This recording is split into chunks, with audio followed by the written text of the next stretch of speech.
on video. We're here. Sorry I'm late. Again, I mean, are you really surprised? Come on. Are you surprised? I'm not. I'm pissed, but I'm not surprised. All right, everything seems to be functioning. Let's have a show today.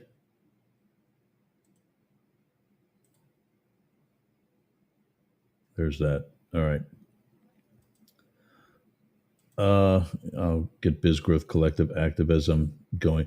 This pissed me off the other day. Oh my God. Now I know where it's at. But I mean, you would think something like this is something that sticks out, not just something you got to search for if you know where you're looking.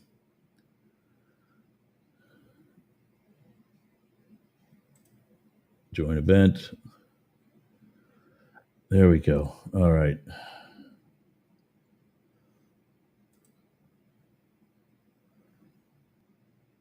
Entire screen. Now that I can do this one. Because we figured that out the other day too.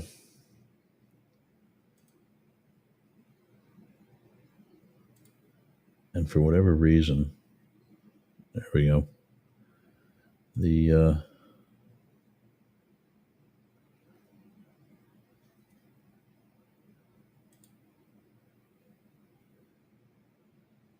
All right. There's that. There's that. Gang, I'm here. Remember me? Sorry. I guess we'll be editing out that first 12 minutes of the show.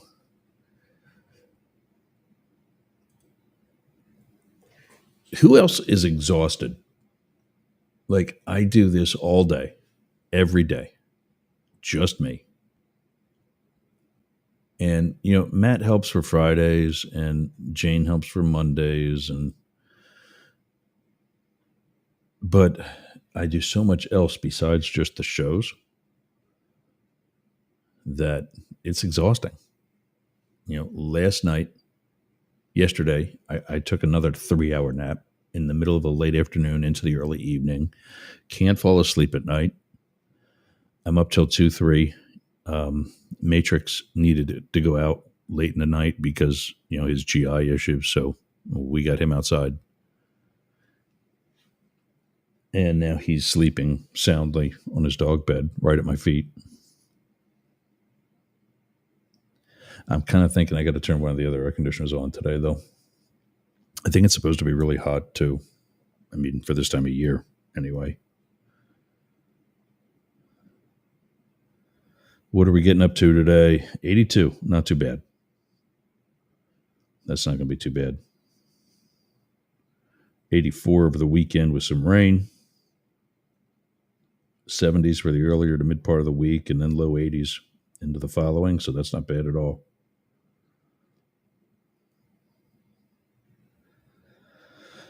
So the new Pope, Pope Leo, had already started himself a pissing match as cardinal in Peru.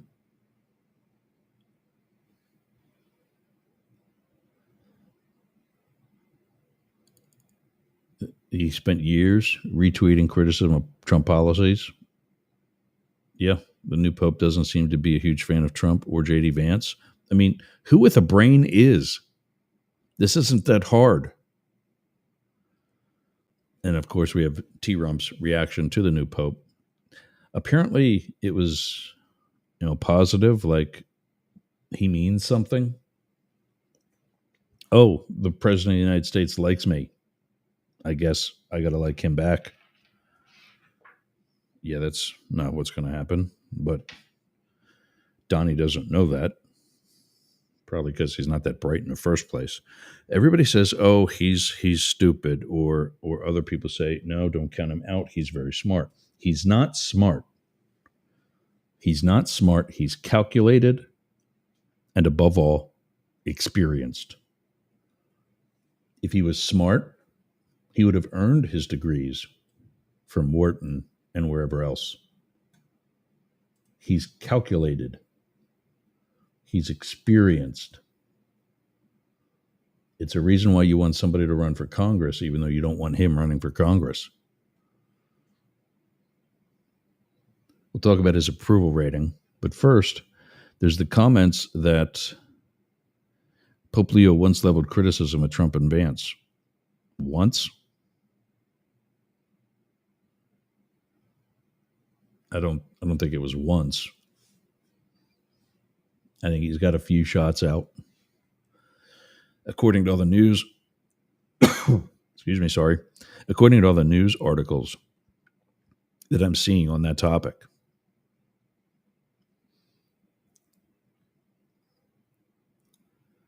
Pope Leo leads first mass. I'm reading the NBC one. And Trump suggests taxes for I'm going to say the churches. What do you think? He's going to tax the churches or the churches that he doesn't like? Taxes for the wealthy, morning rundown. Okay. He's going to suggest it because the right is pushing it now. He's the first American-born pope, originally from Chicago, and according to his brother, a White Sox fan. Most recently, Leo, born Robert Francis Prevost, was the head of the dicastery responsible for the appointment of bishops and the Archbishop Emeritus of Chiclayo, Peru. Is he Peruvian by ancestry?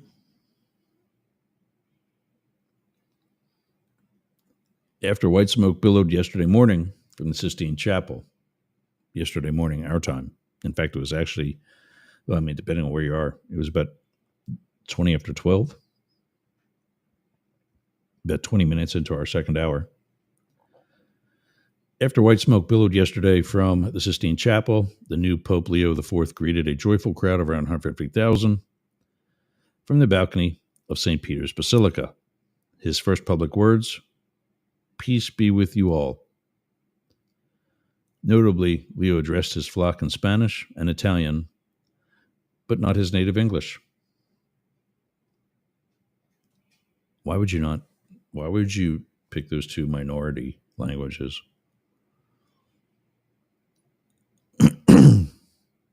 Chants of USA, USA, USA sounded throughout the Vatican City after the new pope was announced. Despite the excitement, the reaction among Americans who spoke to NBC News was a mixture of pride and stunned surprise. Yeah, that's fair. Same here. I'm not even Catholic. That Leo is American goes against conventional wisdom, which is held that the U.S. holds enough power in the world already. But Leo has spent much of his life outside the United States, so he is also considered to have a global perspective. He holds a Peruvian passport, in addition to his America and Vatican ones. So as cardinal, that's a great question. When does a Catholic priest receive a Vatican passport?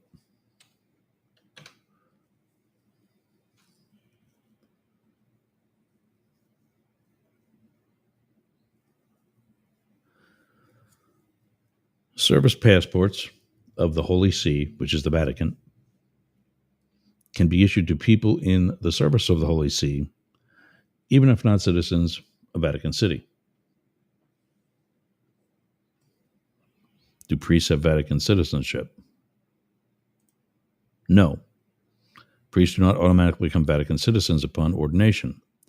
Vatican citizenship is granted to individuals who reside in Vatican City due to their work or office within the Holy See, such as cardinals, diplomats, or those employed by the Vatican. While a priest might eventually become a Vatican citizen if they work in the Vatican for an extended period, it's not a direct consequence of their ordination. Okay, so a cardinal would work because they are a diplomat. That's a high enough rank.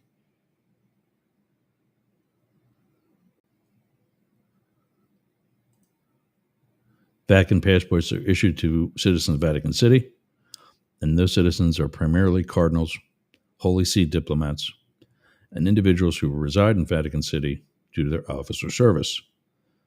Other exceptions can be made by the Pope, who is the head of state and head of government for the Vatican. I wonder. Okay, so now here's another question. Who is the. I get dyslexic with typing. Who is the Islamic equivalent of the Pope? The closest Muslim version of the Pope could be called a caliph or khalifa in Arabic, a word that means successor of the Prophet Muhammad.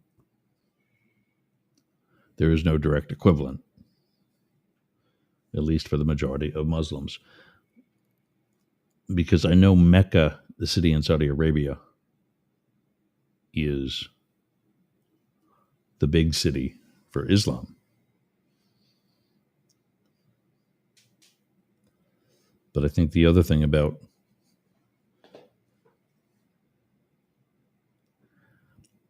I think the other thing about that is we're comparing Islam to Catholicism. The equivalent of Islam is not Catholicism. It's Christianity. And there is no head of the Christian church. It's just the Catholic one.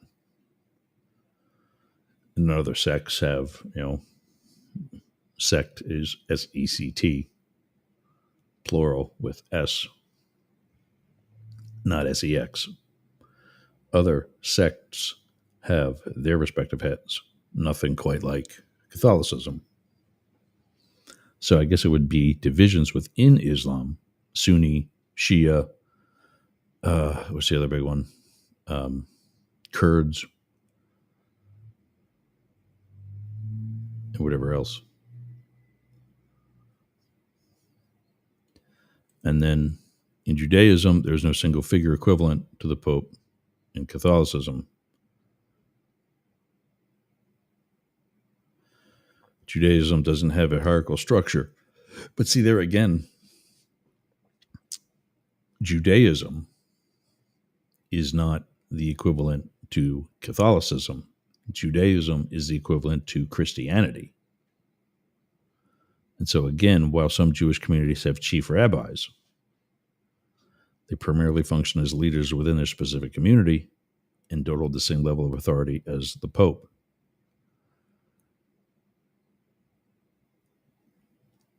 Yeah, I think everybody's making the wrong comparison. They're comparing Catholicism to the other major religions instead of Catholicism to a division of the other major religions, like Catholicism is a division of Christianity.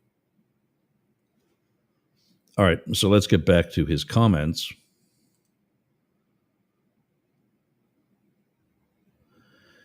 He led his first Mass as Pontiff this morning in multiple languages, calling on the Church to show humility by making itself small so as to not obscure the glory of Christ. The Pontiff stressed that the Catholic Church's missionary outreach around the world was desperately needed as he condemned the neglect of mercy, appalling violations of human dignity, the crisis of the family, and so many other wounds that afflict our society. That's a quote from his sermon. The new Pope is widely considered a moderate and has indicated that he favors a pastoral approach over doctrinal dogma. So in other words, things are open to interpretation. In public statements, Leo, 69, often echoed Pope Francis with calls for reaching out to the poor, to the neediest, to those on the margins.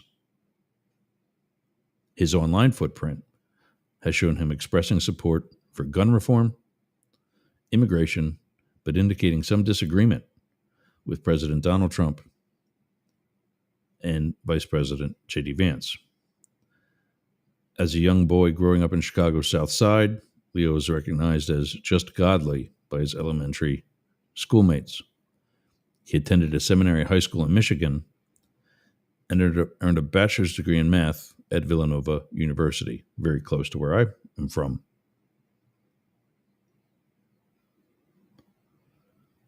These are like actual brothers, like blood brothers. Let's see what this has to say. I'm almost speechless. It's just mind-blowing that my brother was elected Pope today. We've kind of known he was special, and we used to tease him about being Pope when he was 6 years old and stuff. And you said you spoke to him right before conclave? Mm-hmm. Tell me what that conversation was like. Really? First we do Wordle, because this is a regular thing, okay? Then we do Words with Friends. It's something to keep his mind off life in the real world. And then we talk about what's going on, and I said, well, do you have your red socks? That doesn't go over well all the time. And then just that kind of stuff, and I said, well, are you ready for this? I said, did you watch the movie Conclave so you know how to behave? And he had just finished watching the movie Conclave.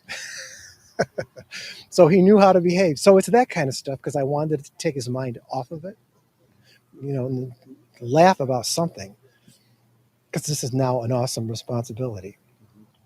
I think it was just a normal childhood. There's not a whole lot I could tell you about him, because he left to the Augustinian seminary right out of 8th grade. He went right from high school seminary, and then Augustinian college at Villanova, and then the year of theology. So he wasn't home a lot, except for like summer vacations. So during the year, there really wasn't a whole lot. Like his high school years, I don't know anything really. Mm-hmm. I'll settle this for me. Is he a Sox fan or a Cubs fan? Whoever said Cubs on the radio got it wrong. It's Sox. And he never grew up in South Holland. It was Dalton. Well, there you go. The Pope is a Chicago White Sox fan. So I guess did the Cubs eventually win the World Series? Or is that still going? We're going to begin this morning with the morning after the white smoke clears. It was a historic moment at the Vatican where a new pope was picked to lead the 1.4. Yep. Sorry, I didn't know I was going to pick up again. Did the Cubs win?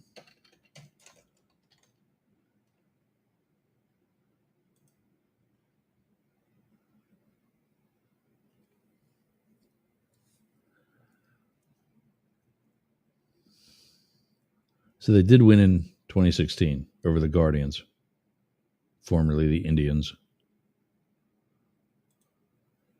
Chicago Cubs won in 16. Okay. Did the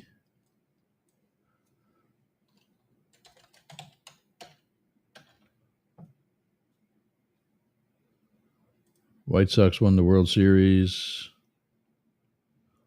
in 06, 17, and 05. So 20 years ago. They could be due also.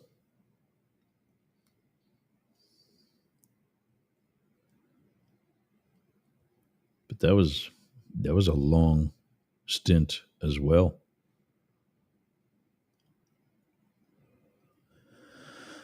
Let's see, White Sox.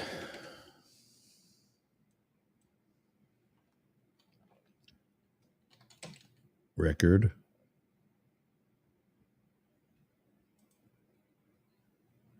They are 10-28. We need a little bit of prayer for the White Sox.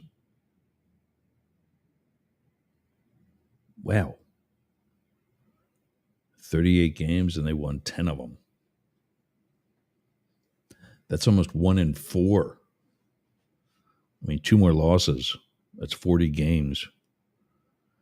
Wow. Guardians with a winning record. Royals with a winning record. Tigers in first place.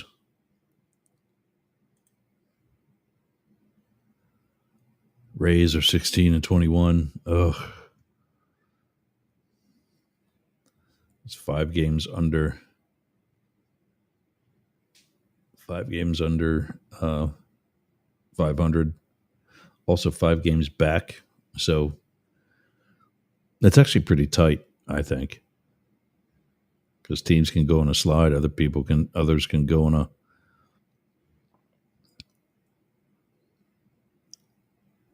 These 3 divisions I never got. Phillies are 22-15. That's where I'm from. Mets 24-14. Coming out of nowhere. Cubs, unlike the White Sox, 22-16 right now. Oh, the Colorado Rockies are 6-31. Oh, wow. Anybody else worse than that? No. 10-28 would be the White Sox. Right? Yeah. And the Pirates are 12-26. Marlins are 14-22.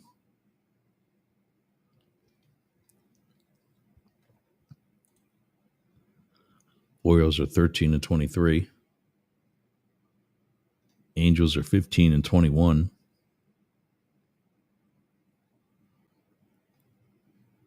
Yankees are up top as usual. Red Sox right behind them.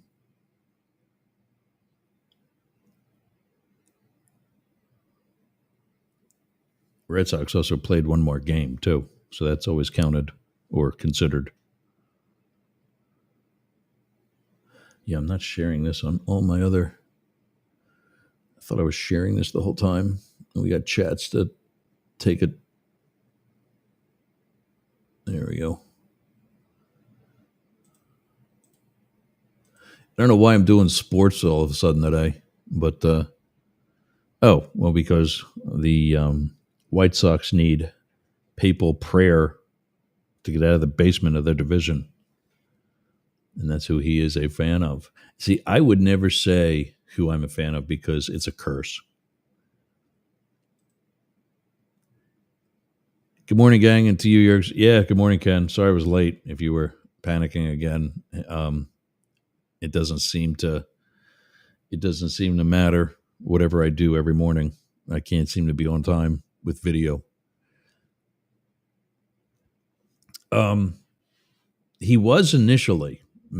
Ken saying MAGA apparently isn't happy about the Pope choice. Trump was initially. Let's go back to the comments again. Pope Leo once leveled criticism at Trump and Vance. Yeah, well, get in line. Just because you're the Pope. Well, I guess he kind of ranks.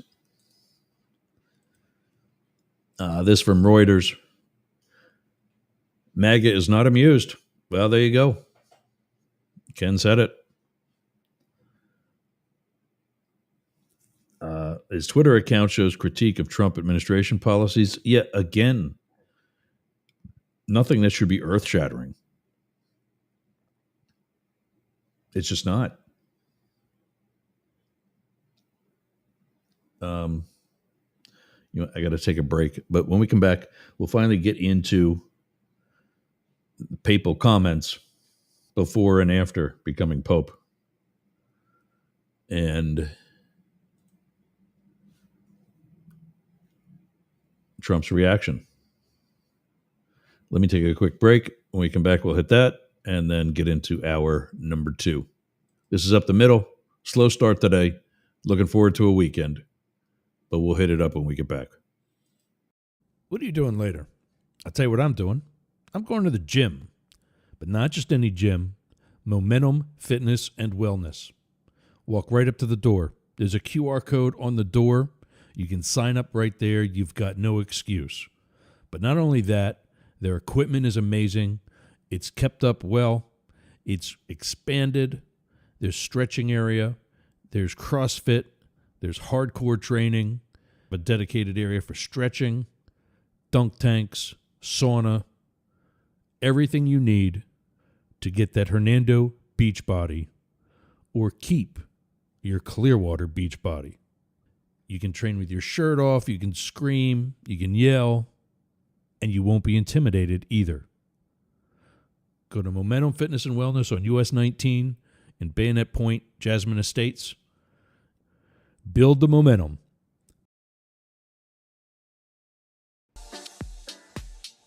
This just in. If you're in the Pasco County area, eastern Pasco, a bunch of things just in. I want to.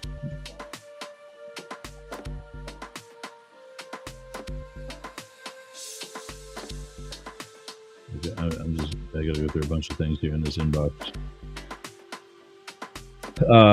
Pasco County Fire Rescue will host Station 18 grand opening today at 3 p.m.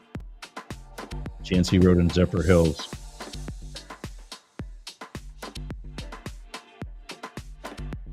Ribbon cutting ceremony at 3. Open house from 4 to 6. I got some other event that I got to go to after my 1 o'clock. When I come off the air right at 1 o'clock today, I'm on a live show with David Beckmeyer. We're going to talk. And let me ask you guys this. What does rock bottom for our country look like for you?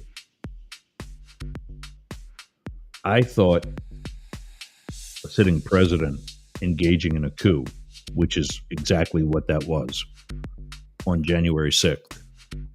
In addition to the phone calls that he had that were recorded that the whole world knows about. I don't know how you can support this guy. I thought that as a, not just January 6th, but everything as a whole would have destroyed him. Any other president would be in jail. Rightfully so. Trump, no, hey, it's Trump being Trump.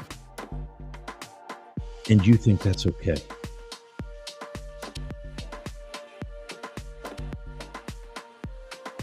Pasco County encourages you to adopt a pond. There you go. Maybe something that we can do. Pasco County's Public Works Department is pleased to launch our Adopt a Pond and Lake Management Program. This volunteer-driven initiative encourages you and your neighbors to adopt a stormwater pond and help remove invasive plants, plant native vegetation, and clean up trash and pollutants. Adopting a pond can help balance the needs of communities, wildlife, and aquatic plants by improving water quality, preventing stormwater pollution, attracting wildlife, maintaining plant diversity. To get started, please fill out the Adopt a Pond application at mypass.co/adoptapond form. Put the link in the chat, and then we can put it in the show notes as well.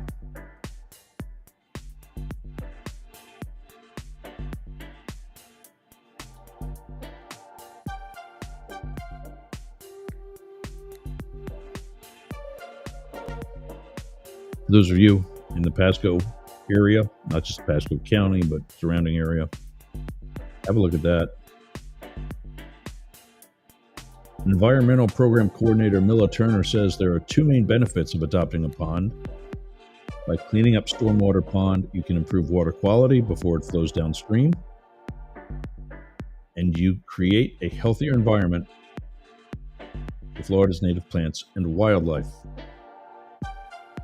The Adopt a Pond program is open to homeowners and neighborhood associations who live on or near ponds that connect to the Pasco County stormwater system. And I'll put another link. That's the form. This is the info about it.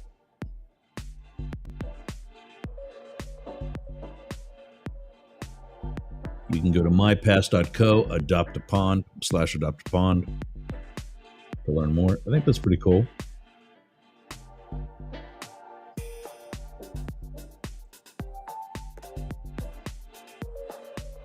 Might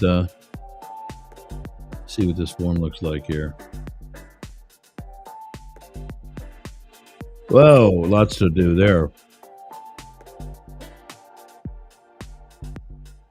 Pond representative name, address, city zip code, daytime phone, email, community name, pond group name. I would call it the Mastiff Media Mutters.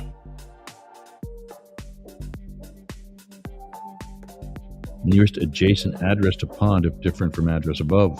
See, I don't know. We're on the Gulf. I think there might be one by the one marina.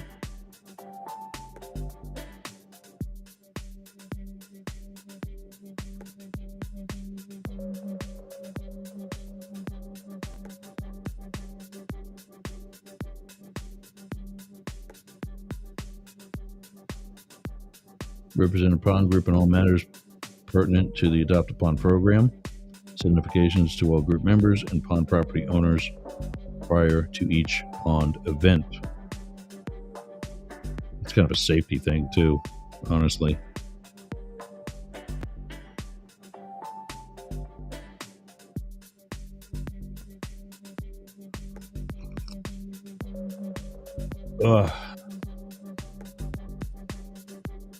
Yeah, is this going to be one of those days where I'm not going to get to everything again?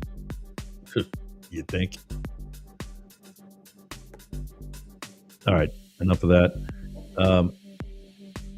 So Pope Leo.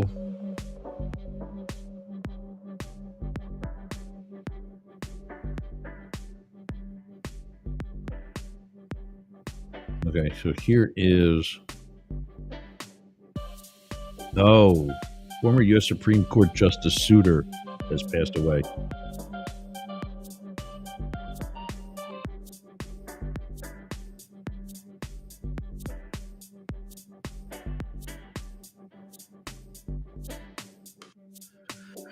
So now with all the papal stuff, Pope type stuff, I see the next story at the bottom of this page is actually China.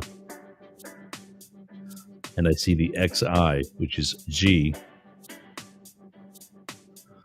And I think it's 11.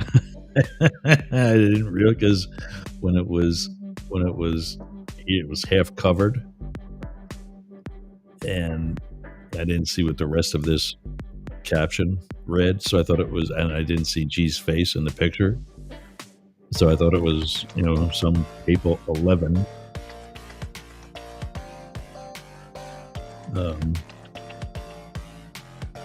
Ukraine says it has uncovered Hungarian spy network.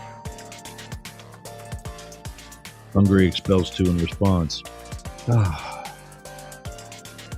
Why do countries do that? Okay, we get busted for spying on your country. Now we're going to make matters worse by taking away people that can make matters better.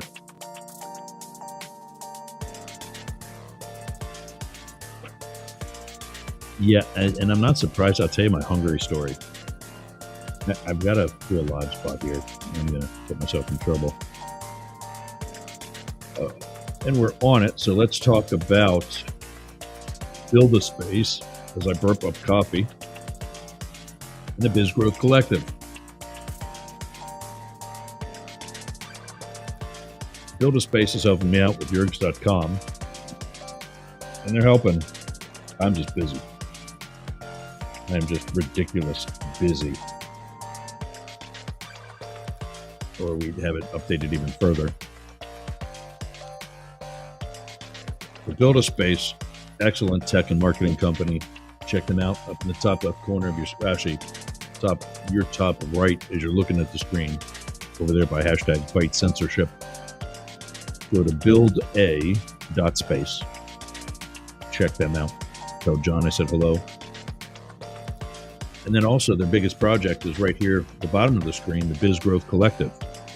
That will replace LinkedIn. Promise you. That will replace LinkedIn. We're on that right now. After I figured it out, there were some changes because it wasn't that tough before. But we're in the 24-hour networking room where we're broadcasting today's show and every show from, among other places, the entire Massive Media Network, which that is proudly a part of. Go to bizgrowthcollective.com and build a .space. Check them both out today.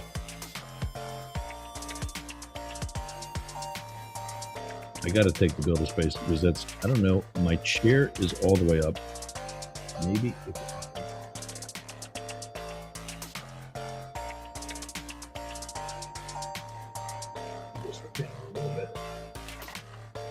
there we go. That's a little better. And I don't know. It's radio, damn it. Build the Space and Biz Growth Collective. All right. You know those two. I like the music in the background. Like times when I'm rambling, we got to get the actual coverage here, but also kind of helps me with editing. When I can see the little music things along the bottom, I know, okay, this might be stuff I'm going to cut out for the RSS feeds. So Justice David Souter passes away. Let's open that in a new tab too. Give a quick look at that.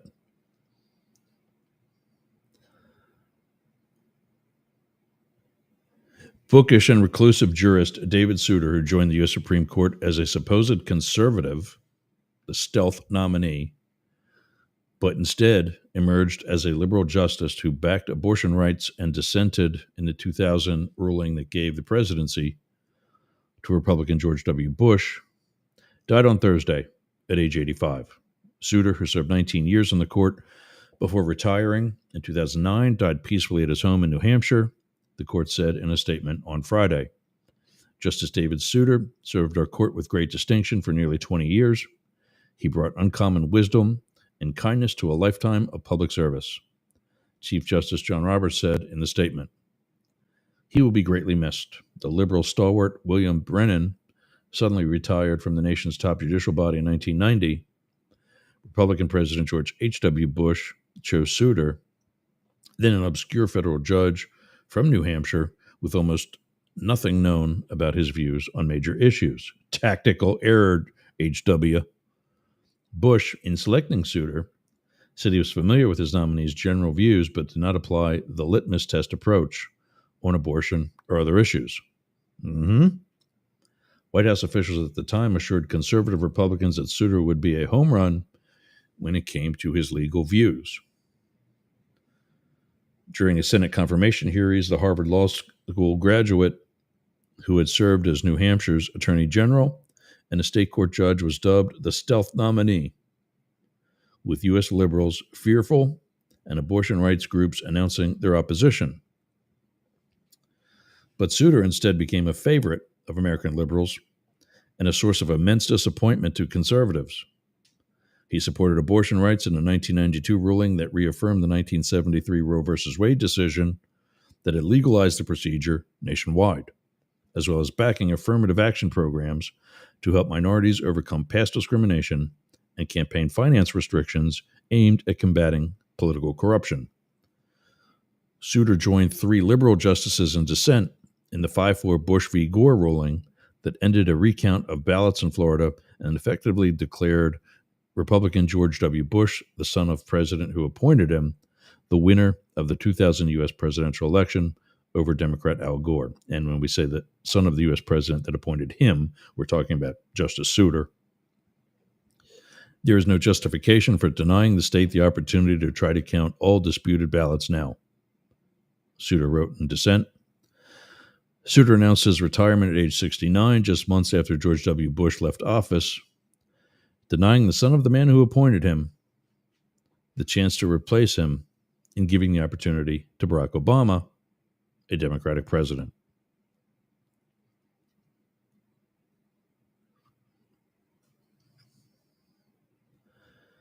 Obama lauded Souter when the justice retired as a fair-minded and independent judge.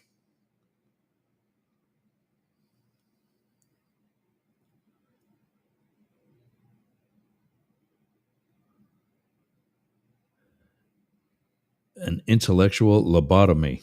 During arguments before the court, Souter was known for a quick wit and intellectually challenging questions. Off the bench, the reclusive bachelor avoided the public eye, sticking to a small circle of friends from New Hampshire, watching a black and white television, and bringing his lunch of yogurt and an apple to the court each day. Souter, who lived in a small, sparsely furnished apartment not far from the court, usually drove himself to and from work in a Volkswagen. Souter treasured his privacy, disliked Washington life, avoided giving interviews to the news media, and rarely gave public speeches or attended social functions in the U.S. Capitol. In one public speech a couple of months before he announced his retirement, Souter indicated he would rather spend his time reading books than being on the bench, saying he undergoes a sort of annual intellectual lobotomy as the court's annual term begins each October. I cram what I can into the summertime, Souter said of reading books. Souter appeared to cherish his anonymity, telling a congressional committee in 1996 that cameras would televise Supreme Court proceedings over my dead body. Souter told the story of meeting several people who mistook him for his colleague, Justice Stephen Breyer. They do kind of look alike. When one of them asked what he most liked about the Supreme Court, he answered, working with Justice Souter. That's awesome. David Hackett Souter was born September 17th, 1939 in Ware, New Hampshire, where he was living at the time of his nomination as sole occupant of his family farmhouse. He was the only child of a bank officer father and homemaker mother. In 1990, the elder Bush first picked Souter to serve on the Boston-based First U.S. Circuit Court of Appeals before promoting him to the Supreme Court just months later. Previously, Souter spent 12 years as a state superior and Supreme Court judge in New Hampshire. He was state attorney general for 2 years, succeeding his friend, the former U.S. Senator Warren Rudman. Souter graduated from Harvard University with honors and was a Rhodes Scholar at Oxford before graduating from Harvard Law School. Justice David Souter, dead at the age of 85.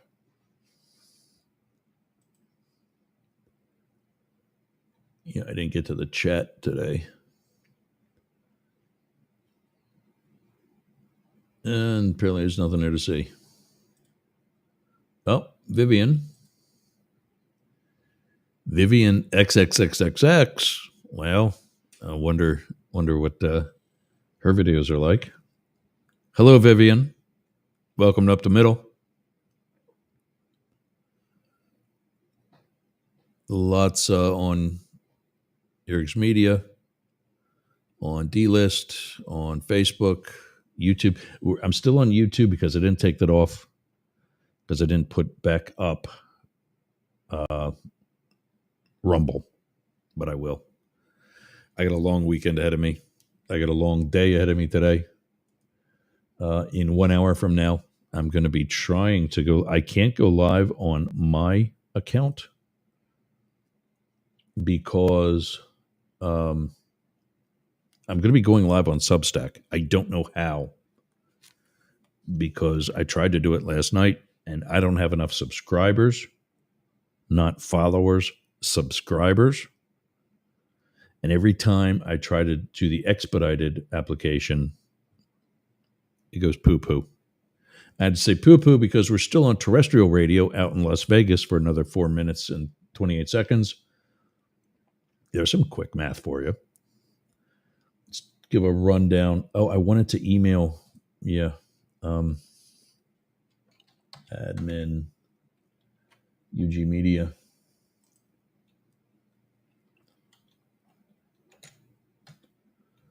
The UG, what's the other one?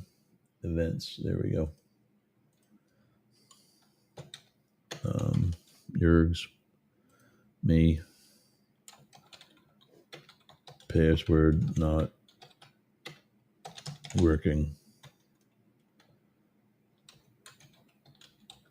Maybe I got fired. I don't know.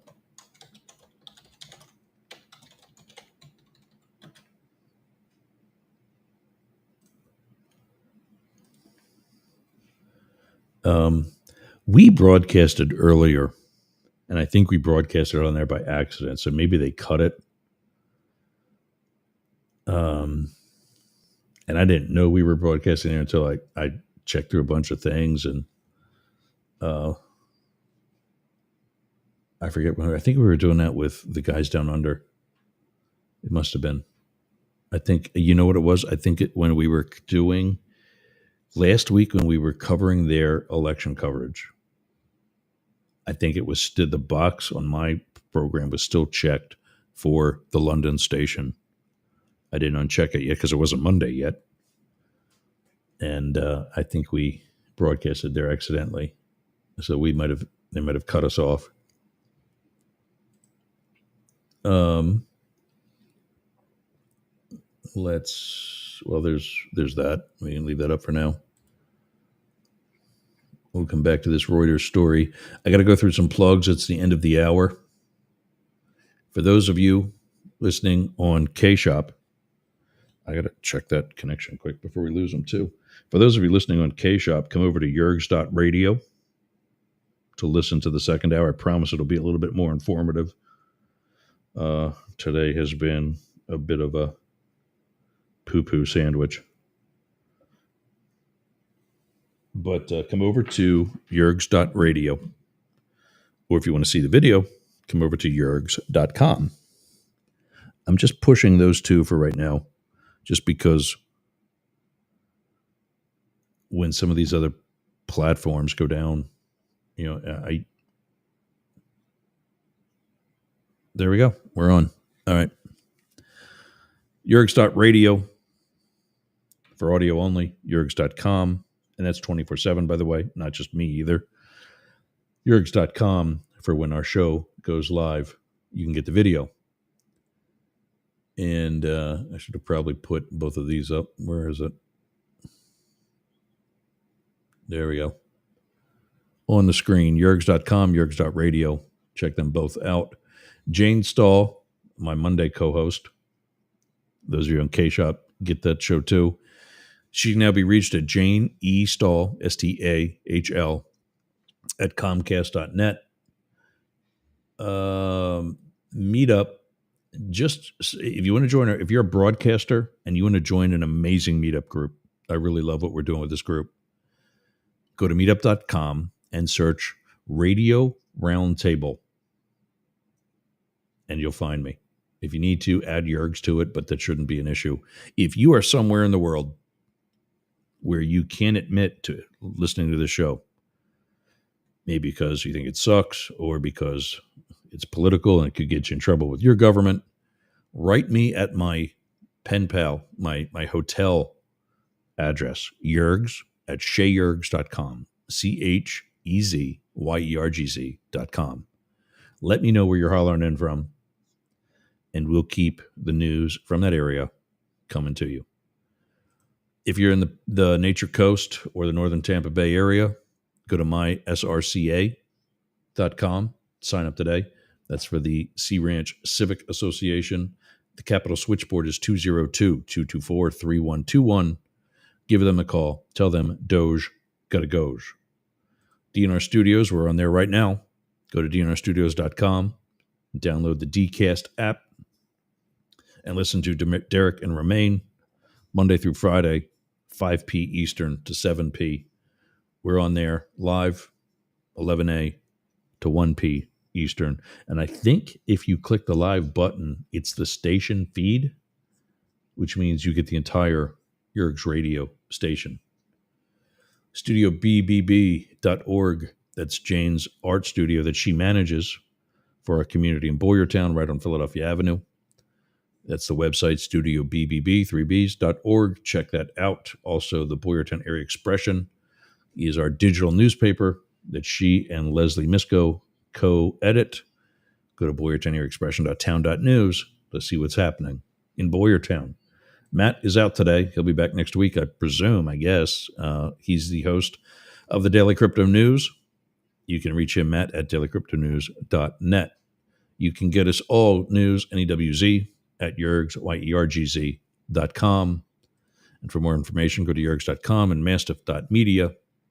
1 hour from now, Sportcat and his Daily Gazette will be on Yergz Radio, Rainbow Radio, and I think Right Talk Radio might be fixed. We worked on that earlier today, right before I guested on Behind the Riffs musical show on Radio X in Australia. Let me see. See if it's updated. There it is. All right. You can go to righttalk.radio. And it's right now it's just a placeholder with the player for the station. 2 weekends ago, I was working on a website for it. And I realized it was a Wix account, something I was doing quickly to get this done. And I realized that I needed to do the Mastiff Media site instead. And so I cut it out. And I had already made some changes to the name servers. And I didn't know what to change it back to. So that's why for the past almost week now, 2 weeks now, that site has been down, but it's fixed. You can still listen. You can go back to listening to conservative talk for conservatives in their right mind. All right, let's get into hour number 2. And Pope Leo has leveled some... Oh, I got to reset some clocks here. There we go. Pope Leo has leveled some criticism, and MAGA's not happy. This, according to Reuters, before becoming pontiff, the first U.S.-born pope was not shy about criticizing President Donald Trump and Vice President J.D. Vance. Good. You should not have to be shy about criticizing any government official. That's First Amendment rights. Remember the 5 elements of the First Amendment. 2 go together. 2 others go together. Those 2 pairs go together to create the 5th. Okay? Let's do them. 1 element is free speech. Its pair is the free press. When would you use that? When you express your right to gather peacefully and practice your own religion, where you would gather peacefully, such as at a church. Now you see the pairs. They go together to redress grievances against the government. So, as an American citizen, Pope Leo was only exercising his First Amendment rights, all 5 of them. I mean, as a pope, literally all 5 of them. I lost my place. Yay. Social media musings that pulled him into the maelstrom of divided U.S. politics on Thursday as he took on leadership of the global Catholic Church. Pope Leo XIV, who was chosen by cardinals to succeed the late Pope Francis, has a handful of disapproving posts about the Republican leader's policies on the Twitter account of Robert Prevost, his name before starting the pontificate. Those posts drew their own criticism on Thursday from Trump's most diehard conservative supporters, including activist Laura Loomer, shocker, even as the president himself expressed pride at having an American in charge at the Vatican. To have the Pope from the United States of America, that's a great honor, Trump said at the White House. Asked if he would meet with Leo, Trump said, they've already called. White House official, how do you just call these people? Like, I'm looking for some much more simple phone numbers that I can't find, and yet they just Click, call. Hey, Pope, it's Donnie. Donnie, it's Leo. How you doing? Congrats, Leo. Well, I don't like you too much, Donnie, so you might want to hold your horses there. Is that how it went? White House officials did not comment about the criticisms on Prevost's account. Staff at the White House cheered the election of the first American-born Pope on Thursday as news came across their television screens. In February, Prevost reposted an article headlined, J.D. Vance is wrong. Jesus doesn't ask us to rank our love for others, correct? In April, when Trump had a meeting with El Salvador President Bukele to discuss using a prison where alleged human rights abuses took place to jail suspected gang members flown from the U.S., Prevost reposted a comment that included, do you not see the suffering? Is your conscience not disturbed? Yeah, really. Reuters could not immediately verify who operated the account, which made its first post in 2011. Reuters reached out to the Vatican, the Roman Catholic Diocese of Chiclayo, Peru, where Prevost was based for years, and the Peruvian Embassy to the Holy See to confirm the authenticity of the account, which has the handle at Dr. Prevost and includes posts calling for prayers for the late Pope Francis in his final months. Pope Leo is expected to follow in the footsteps of Francis, a champion of the poor and of immigrants, who also had his differences with the Trump administration. Vance played down those differences after meeting with Francis at the Vatican the day before he died, but they were substantial. Francis had called Trump's immigration policies a disgrace. He's not the only one. Supporters of Trump's Make America Great Again movement reacted with disdain to Leo's appointment. It should actually be election. He is anti-Trump, anti-MAGA, pro-open borders, and a total Marxist like Pope Francis, Loomer wrote on, oh my God. Get over yourself. Pope Leo XIV, registered Chicago Republican and pro-life warrior or open borders globalist installed to counter Trump, wrote right-wing activist Charlie Kirk. Katie, is hearing this? There's your boy. I guessed it on the show like I told you, and she says I need to go up against this one conservative guy that she likes and is pretty sharp and whatever else. And I'm like, oh my God. That she couldn't, but she didn't know who it was, which is understandable. The guy's an American. She's not. So she scrolls and scrolls and scrolls through TikTok till she finds him. And we're forgotten about it. Then all of a sudden we hear her yell out, I found him. I found him. And we're like, what the hell is she talking about? We forgot about it. And she goes, it's Charlie Kirk. I'm like, oh my God, that douchebag. So Pope Leo XIV, registered Chicago Republican and pro-life warrior, or open borders globalist, installed to counter Trump, is what Charlie wrote. Vance, a Catholic, said he was sure millions of American Catholics and other Christians would pray for Leo's success. May God bless him, Vance wrote on Twitter. See, there you go. One in a row, Leo, or JD. A smart, intelligent statement as a fellow Catholic, not a lifelong Catholic, but hey, nobody's perfect. That's, I guess, what a Catholic would say. Political difference. The new pope shares some policy similarities with the Trump team. He opposes abortion, as do Trump and Vance.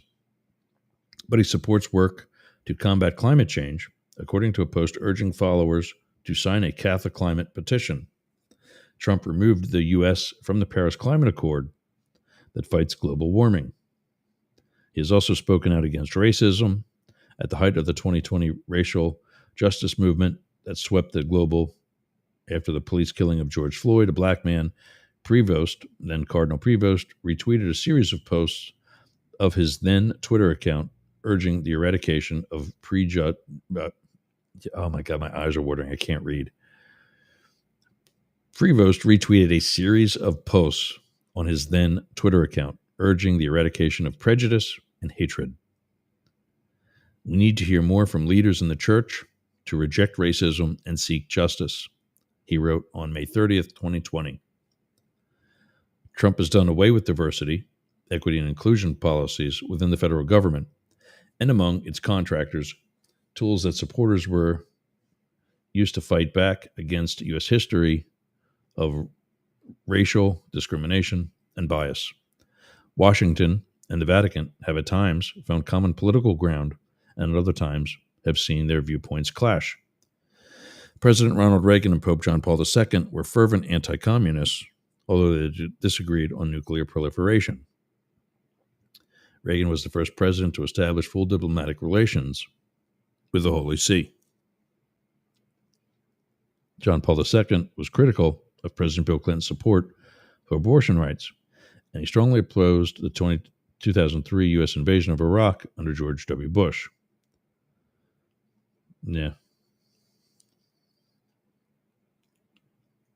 And you can read more about Jeff Mason and Jasper Ward, both from Reuters. I'll put this link, is just like everything else, in the show notes. There's that one. More about Leo. We did this one. And we did that video, the video before it. All right, Trump approval ratings.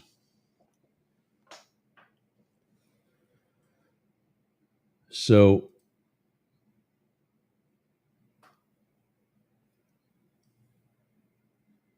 when you just simply Google, as you see at the top of the screen, well, actually, you don't see it at the top of the screen, so let's show it to you.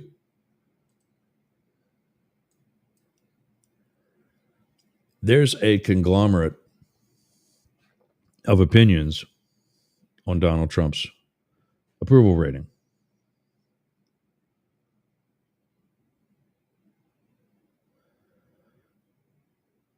Slide, favorability uptick.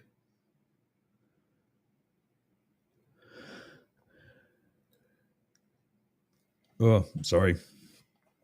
The Economist, we got that tracker. But I think what these are showing, instead of a legitimate opinion on Donald Trump, this is really showing the divisiveness in the country. And I say that because, obviously, the maggots of the world are going to be, oh, Trump is the second. I mean, they actually supported that disgusting artificial intelligence artwork that made Trump the Pope. You shouldn't even be seeing him as a president, let alone the Pope. But, there he is tweeting that out because I guess with a trade war and a world war and a civil war going on, he's got nothing better to do. His most favorable poll notes a collapse. Let's take a look at that one.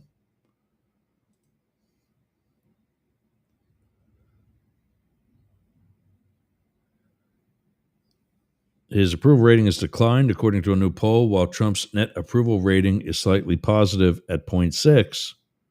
There's been a sharp decline in the percentage of those who said they approved of the president. Big data poll. Oh, of course that's why, because it's big data. Everything's big. It's like me. It's huge, except my hands. Did that agent to his right shit his pants? He's leaning over like his drawers are just not comfortable. I'm fighting a wedgie.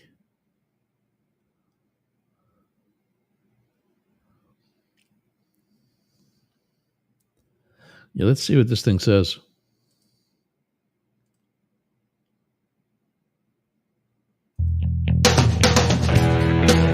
I hate these things. It's a video But all it is music with a caption. All right. President Trump's approval rating has turned negative for the first time since he returned to the White House for a second term, according to pollster 538.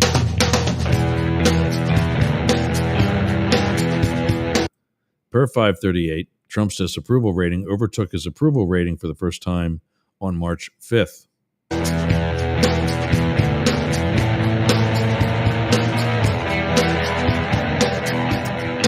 After maintaining approval by 0.1% on March 4th, the tables turned on March 5th. And Trump was left with a greater level of disapproval at 0.3%.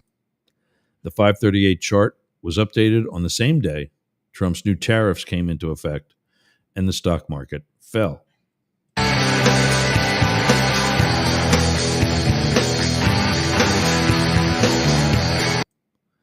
But later that same day, the president gave his joint address to Congress, which was largely well received by many Americans.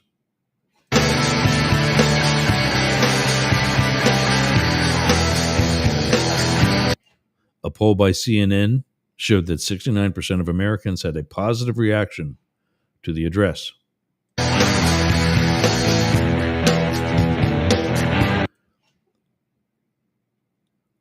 While a CBS News poll and YouGov poll showed 76% approved of it.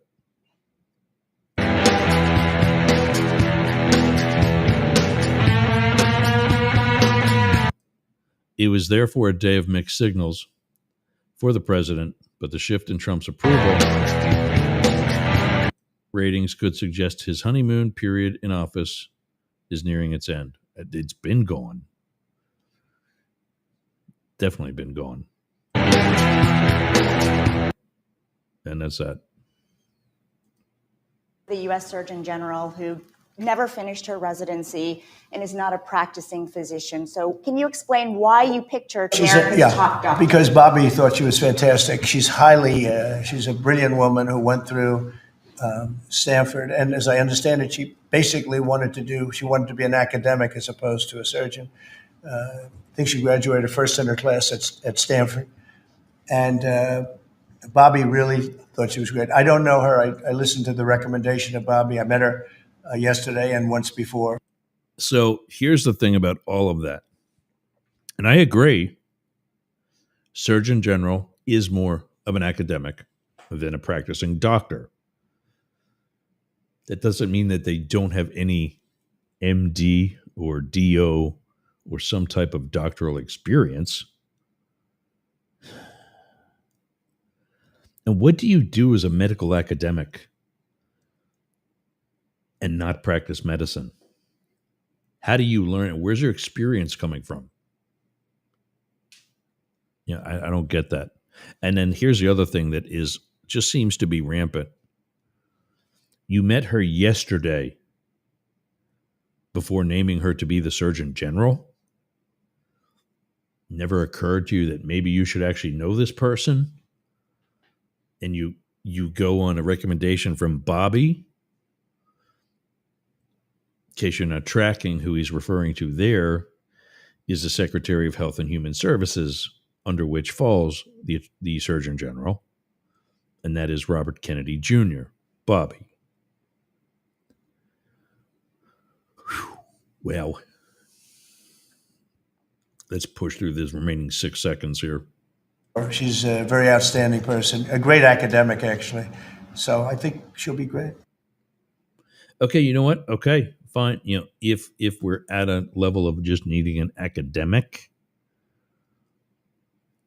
fine. And I'm happy to give her a chance before saying she's going to suck, because I'm not going to do that. But am I skeptical? You said it yourself. You don't know her, and she's not a practicing doctor. That should be 2 strikes against her. But no, you put your faith in a guy with a worm in his head.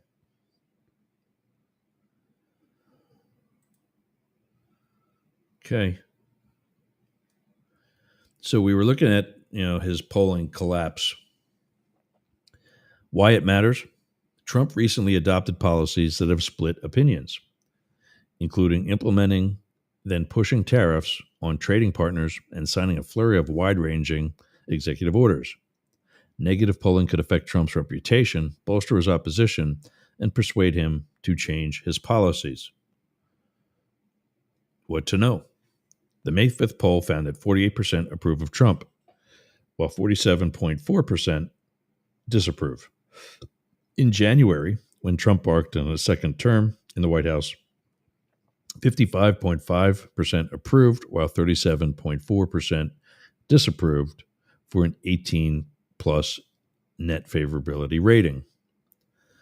The May poll was of 3,128 registered voters. The margin of error was plus or minus 1.8 percentage points. The January poll was 2,969 registered voters and had the same margin of error. It comes amid a torrent of negative polling about Trump. A Navigator Research poll conducted April 24th to 28th found that Trump's net approval on the economy had dropped to negative 16 and was just 40% approving with 56% disapproving.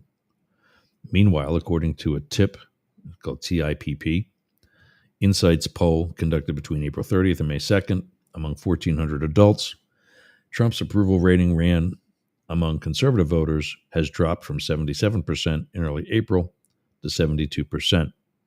However, other polls have suggested that Trump's approval rating has rebounded, with a Newsweek poll tracker showing that while it is net negative, the percentage of those who disapprove of the president has decreased since last week. The Big Data poll also found that 52.9% of Hispanic voters, a group that was key to Trump's election victory in November, still approve of the president. In January, 53% approved of Trump. So, that's really not 52.9 to 53 or from 53. I don't really think that's a fall yet. What people are saying, William F. Hall, an adjunct professor of political science and business at Webster University in St. Louis, told Newsweek, President Trump's current poll numbers, as indicated recently by Big Data analyses, are reflecting a significant degree of volatility and fluctuation, especially since his reelection and reassumption of the presidency in January 2025. President Trump's performance with the economy is struggling and under intense scrutiny and will have to rebound rather sooner than later if either his favorability or approval ratings are to survive further even decline. I don't know, that was really wordy quote. President Trump's performance with the economy is struggling and under intense scrutiny.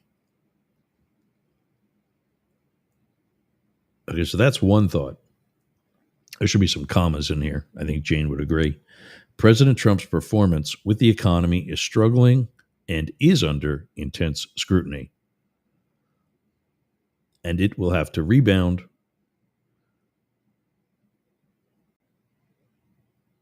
rather sooner than later. I think it should be sooner rather than later if either his favorability or approval rating are to survive further decline.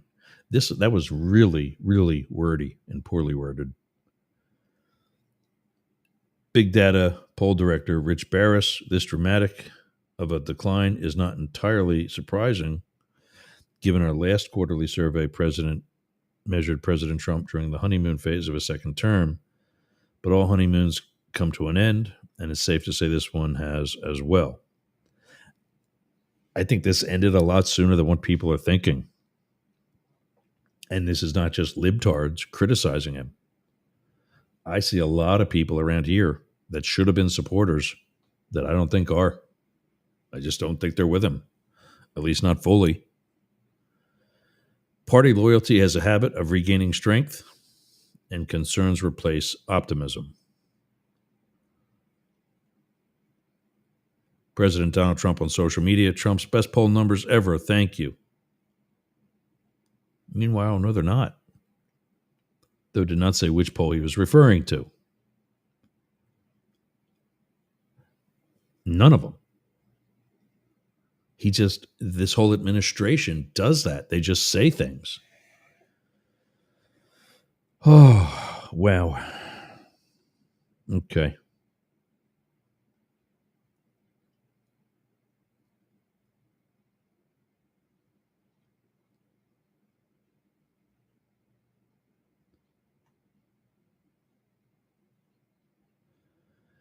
So we get some other Trump news coming up in the next half hour.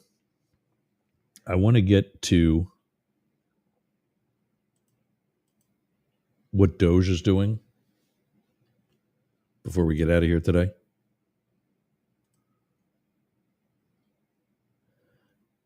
And I don't think it's too good. I got to be honest here, guys. I don't think this is too good.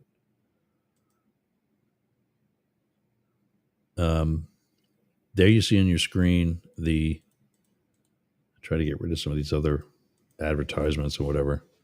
Clean it up a little bit. There you see on your screen the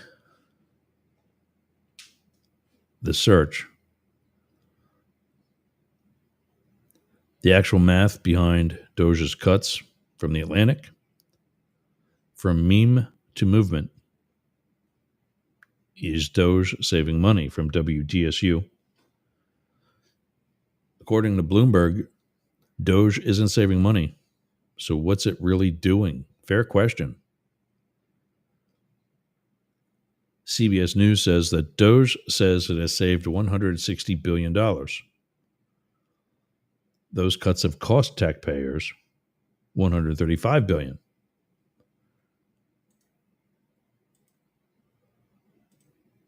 Let's read the rest of that headline here. Doge says it has saved $160 billion. Those cuts have cost taxpayers $135 billion, according to one analysis. And we already know that Elon Musk is stepping back. Again, this is according to CBS News. Elon Musk's Department of Government Efficiency, or Doge, named after the meme coin, said it has saved $160 billion through its push to root out wasteful or fraudulent government spending. But that effort may also come at a cost for taxpayers, with a new estimate from a nonpartisan research and advocacy group estimating that Doge's actions will cost $135 billion this fiscal year. The analysis seeks to tally the costs associated with putting tens of thousands of federal employees on paid leave, rehiring mistakenly fired workers, and lost productivity, according to the Partnership for Public Service, a nonpartisan nonprofit that focuses on the federal workforce. PSP's estimate is based on the $270 billion in annual compensation costs for the federal workforce, calculating the impact of Doge's actions from paid leave to productivity hits.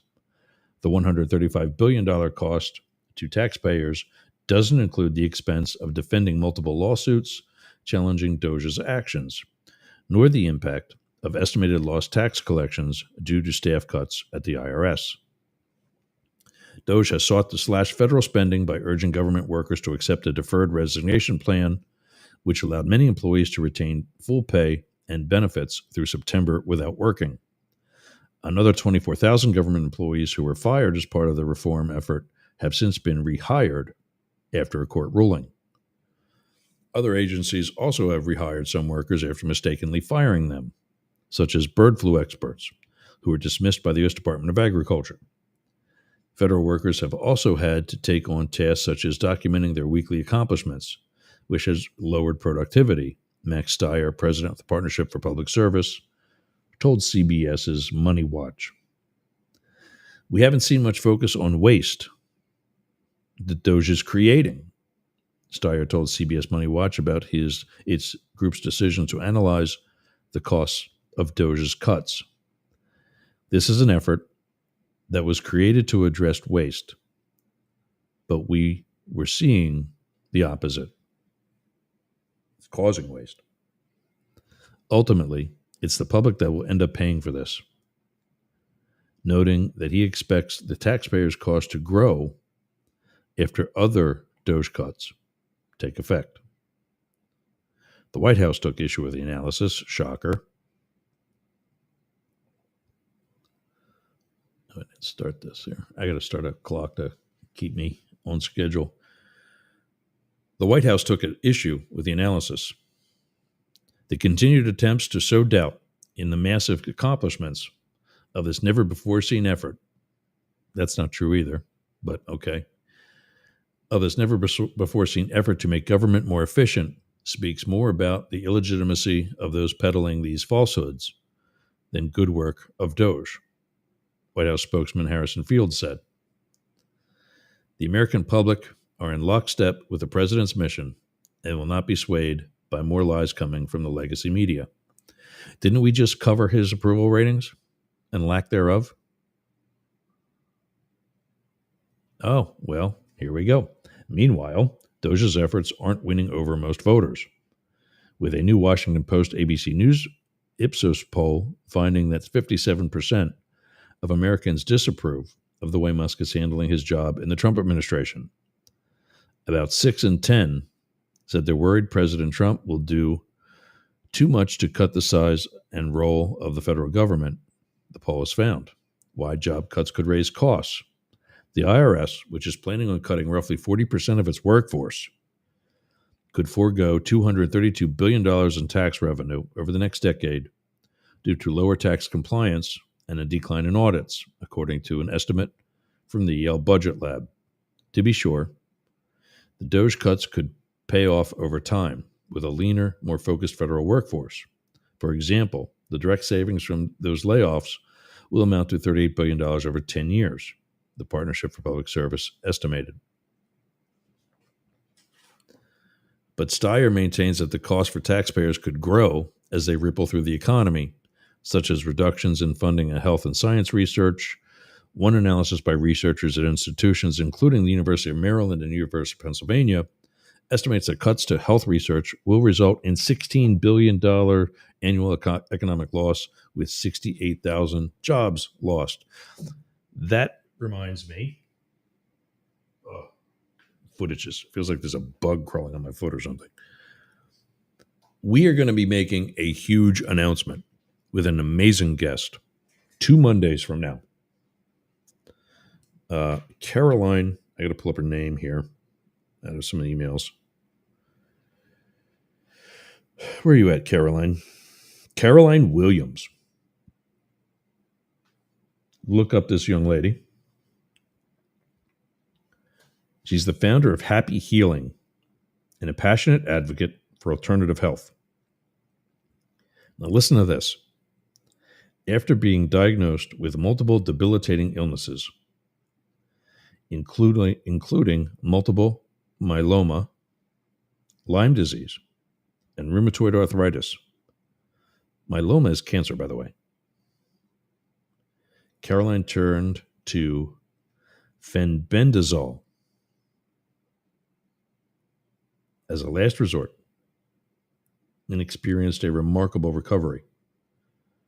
Her healing journey led her to launch Happy Healing in 2017, a wellness company dedicated to providing pure, high-quality supplements to those battling chronic and life-threatening conditions.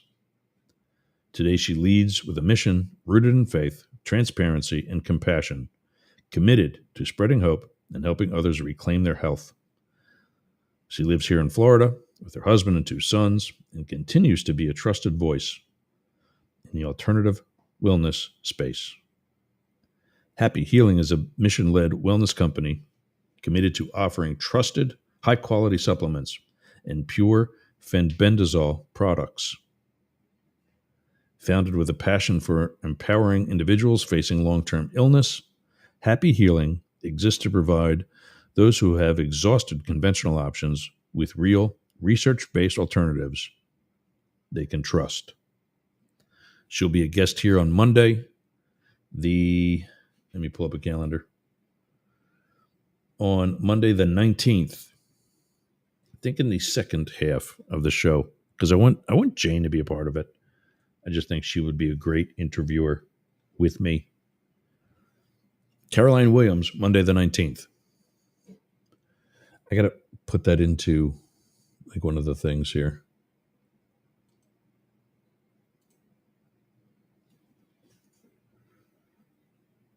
Going to put that there. Caroline Williams, CEO, Happy Health.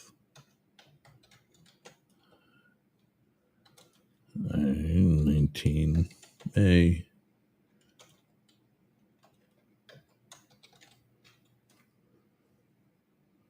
Yeah, we're going to put her in hour number 2.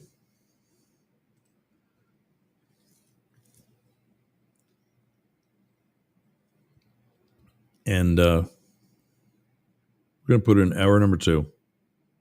So Jane can join. And I just think that she's got amazing stories. Where are we at here? Yeah, I got to take a break. My clocks are all off. So we'll get back with more Doge. But let me take a break here, especially now that Right Talk Radio is back up. We're going to hear from that.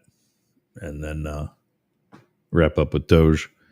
And probably maybe get to Adam Schiff and a little due process. But I want to talk more about this alternative medicine interview too before we get out of here.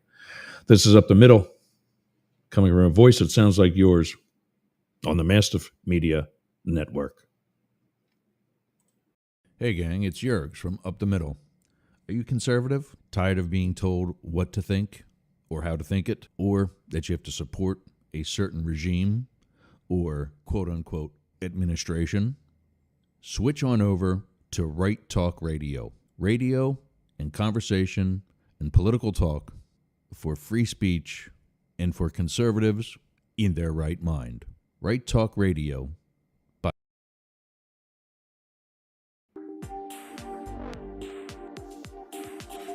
Daily Crypto News, hosted by Matt Deemer every weekday. Sometimes Saturdays too. I actually subscribe, monthly subscribers to this, and I'm not sure what I get.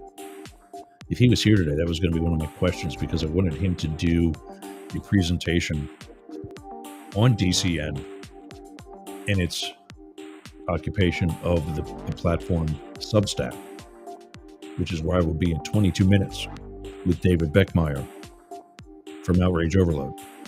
We're going to go live and talk about what is rock bottom today. What is it? What's it mean to you? Let me know now so I can take that with me. Well, what is rock bottom for this country? I thought it was the coup. I thought it was January 6th. I thought it was what Donald Trump brought at the end of his first administration. But apparently that wasn't enough because we brought him back. So Daily Crypto News has taught me ungodly amount of knowledge about cryptos, day trading and investing, and so on. Highly recommend. Scan the QR code on your screen or go to dailycryptonews.net to learn more. Daily Crypto News, hosted by our very own Matt Deemer. Also, Sea Ranch Civic Association. I was just at a quarterly meeting on Wednesday evening. Lots happening in the neighborhood here, and you can be a part of it. You're very welcome to be a part of it. You do not have to live in the neighborhood.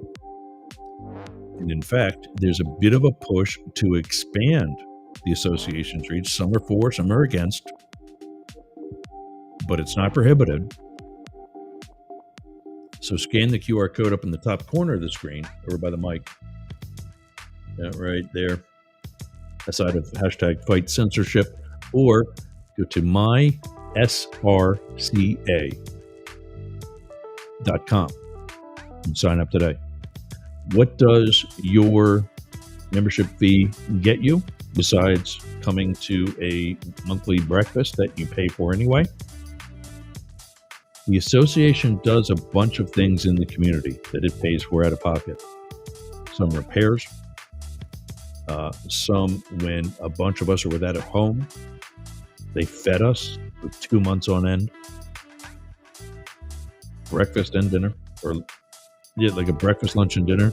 The breakfast was kind of easy, and it should be, but there was like pizza and hoagies and tacos for lunch, and a bunch of different things made for dinner. Very well done. Plus, there's other outreach that they pay for, administrative things that help this community stay a community. And I'll tell you what, I love living here. I really love living here. Go to mysrca.com or scan the QR code up in the corner and sign up today. It, by the way, is not a governing homeowners association. They don't tell you what color your house can be and stupid stuff like that. It is simply outreach, advocacy, and social interaction. It's a good group. All right, I've got to take another break. I've got some puppies that got to go outside. So there's going to be some other music up. In fact, I'm going to bring this up all the way.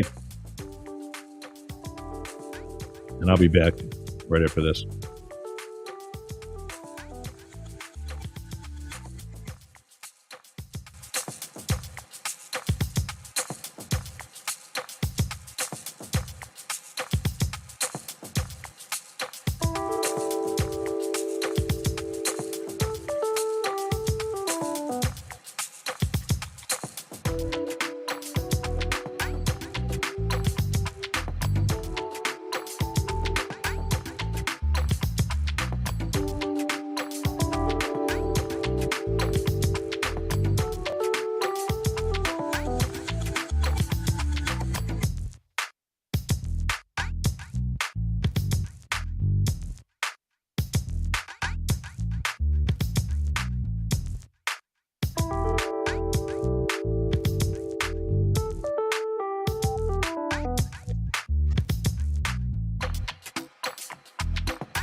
All right, gang.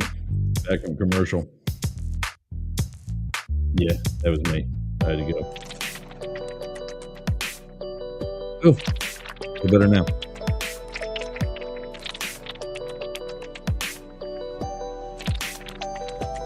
The other those issues.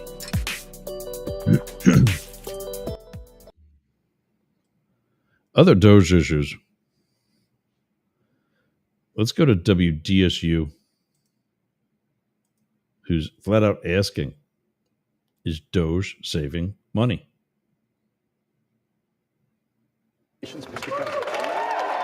President Donald Trump wasted no time getting to work, signing a series of executive orders on day one.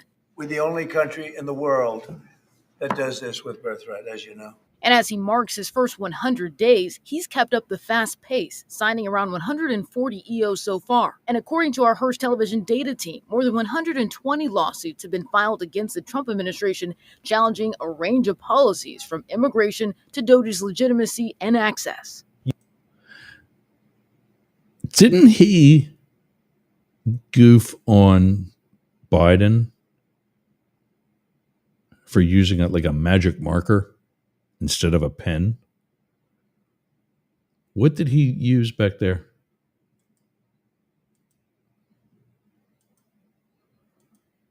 That looks like a magic marker. And that cigar box thing is all the different pens. Is all the different pens that he's going to use to sign these executive orders. And apparently just owning the pen used to sign an executive order or a law is like a thing to do. So, and that's why sometimes you would see Barack Obama use like 3 different pens for one signature, so that there were 3 pens that they could use to say were used to sign some law into effect. Let's find a spot where we left off here. Yeah, so more than 120. Okay. More than 120 lawsuits have been filed against the Trump administration, challenging a range of policies from immigration to Doge's legitimacy and access. You might say they are the most consequential. He's really changed the nature of government in a lot of ways. A lot of people have lost their jobs. Our data shows the courts have temporarily sided with the administration over Doge's actions when it comes to laying off probationary employees, the appointment of billionaire Elon Musk to lead Doge, and allowing the IRS to share immigrants' data. But courts have blocked several others. Just because he says something, writes it down in an executive order, doesn't make it the law. The courts for now have halted some of President Trump's actions, including a freeze on federal grants and loans, an effort to change some transgender policies, and ban on birthright citizenship, his most challenged executive order. But the White House argues the president has the authority to do what he's doing. These are frustrating when you have the Democratic Party and activist judges trying to obstruct the will of the people and the will of the president. Okay. He's allotted through Let the Constitution. Let me stop you right there. And President Trump's taken aim at judges who've put part of his agenda on hold.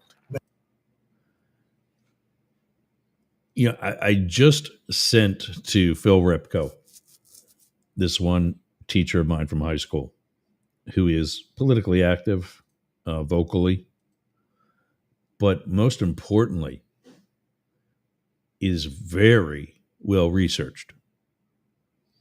And he made a post about how 40 some judges or cases, or no, it was like 40 some judges from however many different circuits in and X number of districts within those circuits and so on. They're appointed by 5 different presidents, to include Trump, who have objected to his to various executive orders of his. And he says, maybe it's not the judges. Hello? It's not the judges. Well said. But I mean, 5, let's count them. Biden, Trump, Obama, Bush, and Clinton. And I would still venture a guess that somewhere available could still be somebody like Souter, who was appointed by HW. Maybe we have to look at the judges, because that's a very serious, I think it's a very serious violation. In March, he called. Yes, it is a serious violation. That's why they ruled against you. You're the serious violation. What do I usually say? This isn't that hard. Yeah, no. Called for a federal judge who issued an order temporarily blocking deportation flights to be impeached. But Chief Justice John Roberts, in a rare rebuke, said, quote, for more than 2 centuries, it has been established that impeachment is not an appropriate response to disagreement concerning a judicial decision. If he wants to change the laws, he should go to Congress and get them to change the laws. Yeah, and it's not like he has them eating out of his feed hand either. Out of a feed bag. But instead, he's doing this dictator for one day. I guess he didn't see the zeros behind the 1. That is from WDSU. I don't know where DSU is.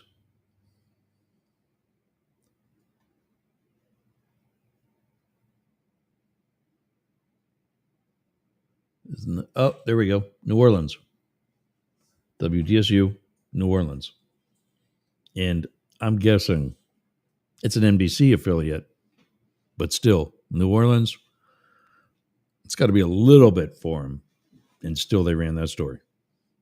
Is Doge saving money? And we only got 5 minutes left, so maybe we'll bring this back for Monday, too. Is Doge saving money? Musk initially promised to save the federal government $2 trillion. But over time, that projection has shrunk from $1 trillion to $500 billion to now just $160 billion. For context, that would save about 2% from last year's total federal budget of $6.75 trillion.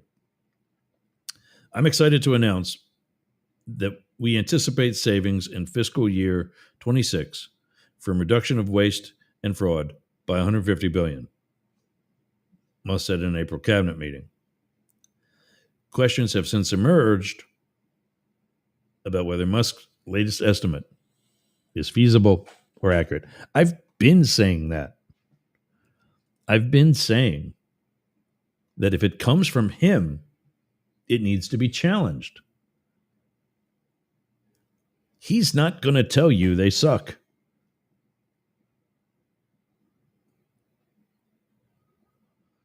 Yeah, so we'll take a bigger look into this on Monday because we're wrapping up, and I'm due with David Beckmeyer in 3 minutes.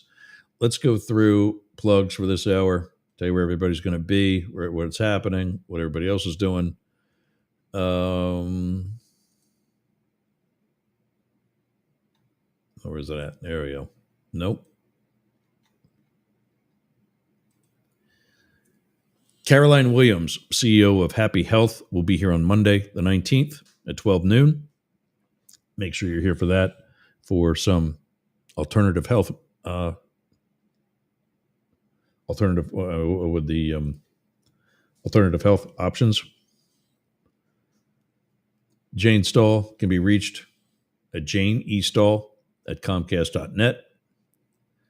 For the meetup group, go to meetup.com. and search, I guess the technical name in the URL is still Internet Terrestrial Radio Group, but just search Radio Roundtable and you'll do fine. I'm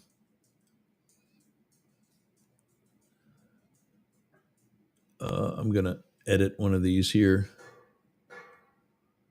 because it's now going to be back to back. There we go. Back up here. Jane Stahl, Radio Roundtable. If you are somewhere where you can't admit to listening to the show. Write us at Yergs at ShayYergs.com. Say that you want a holiday, a vacation, and where you get a vacation from, so we know where you're at and where we can keep sending our show to. MySRCA, Sea Ranch Civic Association, go to mysrca.com. Sign up today. Capital Switchboard is 202-224-3121. Call them. Find out your senators and your congressmen. Tell them Doge, gotta Goge. DNR Studios is available at dnrstudios.com. Download the DNR Cast app and listen to actually all of Yerg's radio. Sportcap's up next. You'll still be able to get him on there. We tested that already. Jane is available at studiobbb.org. That's Studio B in Boyertown, Pennsylvania, as well as the Boyertown Area Expression, available at boyertownareaexpression.town.news. Matt is available at dailycryptonews.net. I'm going to get rid of the info at Deemer for Congress, too, just because he's not doing that right now. I don't think it's probably going to be as timely. There we go. Matt at dailycryptonews.net. That's Matt Deemer. You can get video at yergs.com, audio at yergs.radio. And for more info and show notes, go to mastiff.media. Sportcat's up next. You can continue here on Yergs Radio, Right Talk Radio, Rainbow Radio, Radio X, and Radio Live. Or if you want to see this guy's ugly face, go to YouTube and find him at Para or Normal Guys. Guys with a Z. Let's see, there he. Hey, what's happening? Not much. What about you? I am due right now with David Beckmeyer. So I'm going to cut. Here goes radio. All right. Daddy will take control. Daddy now has control of the radio. Actually, I don't think I have all three of them anymore. I think we turned one of them off, didn't we? Which one? Right Talk Radio? I think so. Didn't we turn that off? Yeah, you can turn that back on. I can turn it on? Yep. All right. So it says, hold on, I got to apply, I guess. Connecting. So I'm connected to Rainbow Radio, Right Talk Radio, and nice. Radio. Okay. All right. I got all three. Daddy's in control. Don't forget to like, share, and subscribe. We're building communities here, and we need your help to do it. That's right. All right, man. Well, I got to go. I got a show over here to do myself, and I have no clue what the hell I'm talking about today. So. I'm going to be on Substack today, right now, with David Beckmeyer. I don't know how to do that either, but we'll figure it out. Let me know when you figure it out, because I just downloaded the app. I saw Adage as a friend, or I saw that same here. Our person, whatever. I did that. So let me know how it works, because I have no idea. And we still need to fix it so I can go live on your Facebook page. I am not all right. Your Facebook page. So let's make that happen this weekend. And if you want to do, well, we'll see how this weekend goes. And if you want to put me on your YouTube. That's right. Are you driving back? No. I'm changing my address and permanently staying here. So are you shitting me? No, I wish I was. So oh wow. So but yeah. So I'll be here for a bit. I guess I'm gonna have to run to sounds Atlanta. Like you and I have talking to do. Yeah, one weekend I'm gonna have to run to Atlanta and get some more stuff, because I have only winter clothes and stretchy pants, which I don't mind, but oh man. It's getting hot here. I would like to have something cooler. Yeah, I think so. So yeah, I'm probably gonna have to run down there and then come right back that same day. So it'll be fun. Good times. Oh my God. So, all right, brother. Well, I gotta go. Right. I will talk to you soon. You have fun with David. Tell him I said hello. We'll do. I keep burping up coffee all day. Oh, this is nasty. Well, I'm drinking Mountain Dew, and I got a chocolate energy shake sitting beside me, so I'll be sipping on that as I go. So, all right, my friend. I will talk to you soon. Have a great weekend. Right. Yeah, you too. All right, gang. That is it for me too. I'm going to try to get on with David Beckmeyer next. You can find us. Mastiff Media is my handle on Substack. I think I have to do this via the phone. I don't know. But we'll figure it out. And I think that might be him there. So got to run. I'll see you on Monday. Have a great weekend. Thanks for getting off the porch and running with the big dogs. And I'll see you then. Later.